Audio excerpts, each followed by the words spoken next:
how to achieve monk-like focus and earn millions in your business. Coming from experience, you have to obviously put in the hard work, you have to put in the time, the effort, a lot of sacrifices to build a business to the level that you're happy with. Essentially, my business has crossed over 5 million in sales so far, and I feel like I'm just getting started. And obviously it's hard work, it takes time, it takes effort, nothing comes for free, of course, but everything that underlines what I've achieved comes from having monk-like focus, or at least the attempt of having monk-like focus.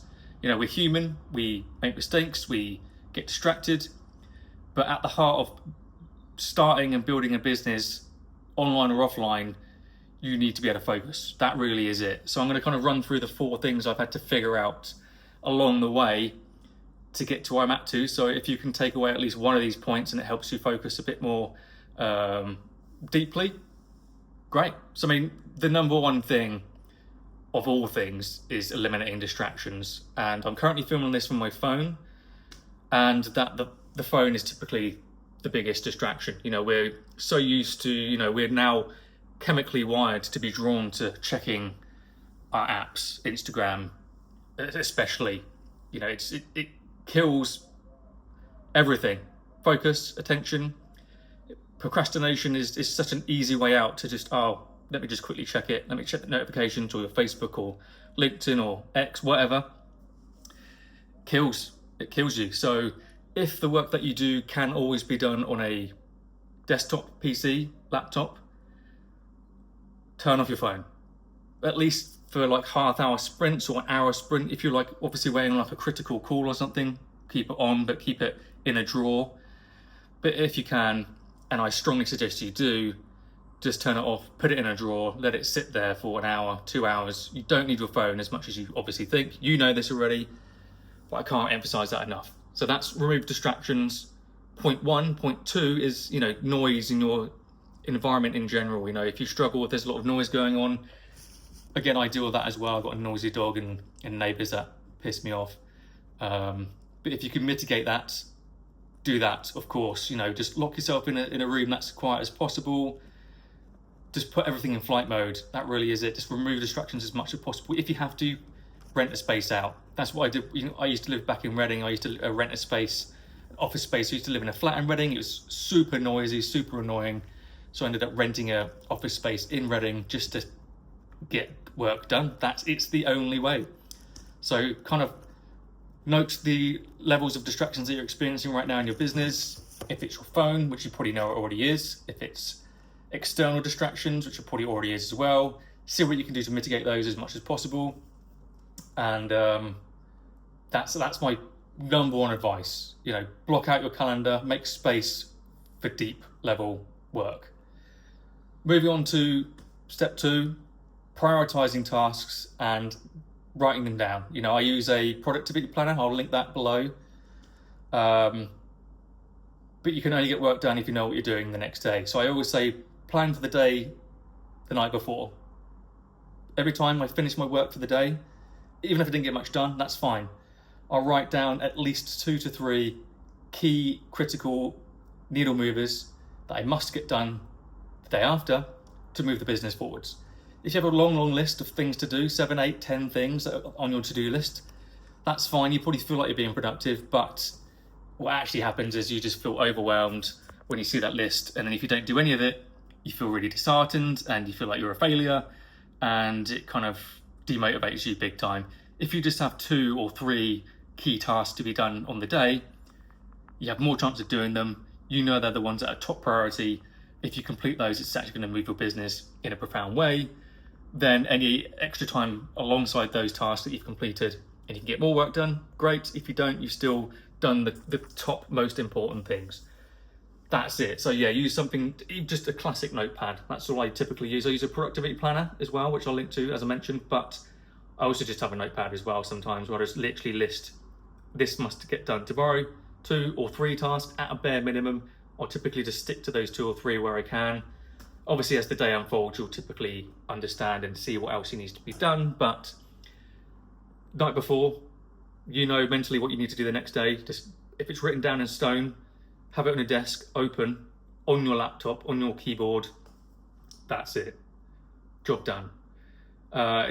Moving on to step 3 is giving your mind space. You know, you can't always be working. I've burnt myself out so many times over the years, it's absolutely insane. And it's always because I don't give my mind a break. I'm constantly thinking. I'm probably, undiagnosed ADHD, I wouldn't be surprised. And I cannot switch off. And it drives me insane. But I try my best to find the time daily, if it's just 5-minute increments of just meditation, mindfulness, switching off to what you're thinking about currently, and just look internally, look within your office, find like a focal point in your office. So for now, an example, I'm looking at my monitor and my little webcam above it. What I could do, sounds quite rudimental and weird, but you could just look at the object itself rather than looking at the screen. Look at the object as a whole and just think of the process that went through in terms of how it was built, where it was built, all the fucking team that was involved in making it, how it was all put together, the ideas that came behind making it the way it is, the shape that it is. And it's still thinking, but you're thinking or focusing on one single point that isn't your business, it isn't you, you're not going insane, you're just thinking about something else. Preferably, you'll be doing this outside, and what you can do then is you can just find an object in the distance or a tree and just examine the tree. Actually look at it as a 3D object rather than just a 2D picture. There's a tree, wow. Instead, look at the tree and go, okay, let me look at the branches, look at the 3D aspect of the tree, how many branches there are, how many leaves are on the branches, the shape of it in general, thinking how old it is, things like that. It sounds weird, but it's something I try to do. I'll just look out my window, look at a tree and just actually look at the tree versus just seeing a tree and moving away. On top of that, obviously you can do, probably a bit more defined meditation using apps, guided apps. I've tried like meditation just on my own, but I just can't do it. Throw my hands up, can't do it. But you can use plenty of apps out there just that you can use to just give you some guided meditation for 5 or 10 minutes.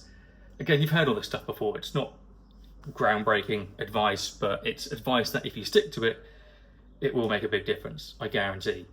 And then there's apps that you can use again for focus, things like Brain.fm I've been a huge fan of. It basically just uses binaural beats with music, but you can just go on YouTube and find a binaural beat soundtrack for focus and productivity, and it does hurt. It does help for sure. It can't hurt to try it out. And then finally, step 4 is establishing set not only breaks, but set routines and structures of when you're going to work, do deep actual work, as I've mentioned already. But there's a great tool that I use, or technique at least, called the Pomodoro technique, where you do 25 minutes of just focused work. Again, in that 25 minutes, you'll turn your phone off, put it in the drawer, just deeply focus on the work for 25 minutes, and then you have a 5-minute break, and then you go again for 25 minutes. And if you've got a timer going down that you can see, that again just motivates you, and you have an actual strict timeline. Because when you're running your own business, you have no boss, you have no one telling you what to do. You have to do this yourself. So I use it's a Google extension. I'm going to bring it up. I can't remember the name of it. It is called Marinera. It's a Pomodoro assistant. I'm sure there's loads. If you go on the Google extension store and just search for Pomodoro, you'll find that, or many others, I'm sure. And it's just an extension. It appears in the top right. You click it, it starts the timer for 25 minutes. You can see the timer counting down. Then when it hits 25 minutes, it will have a little notification pop up on your screen telling you have a break for 5 minutes. And then when the 5 minutes is over, it goes into the next chunk of 25 minutes. That again is just really, really helps. It gets you into the flow. You actually have a dedicated time of doing work, then you have a break. What often happens is I'll start the 25 minutes, the break will start, but I'm already so engrossed in what I'm doing, I'll smash through the break into the next 25 minutes, and then I'll have a break at the 50-minute mark. And it still surprises me how much work I can get done just by this little small tweak of just hitting a little button on a Google extension that shows a timer of 25 minutes. It just gives me a focus to work towards. So those are the 4 tips. Use them as you so wish, and hopefully you do. And yeah, good luck in your business, because I know it's not easy. I know that for a fact. But if I can do it, you can definitely do it. So let me know any extra tips that you have that you found that works for you. Share them below. I'd love to open the conversation of what's working for you, what isn't, and we'll get through this together. Talk soon.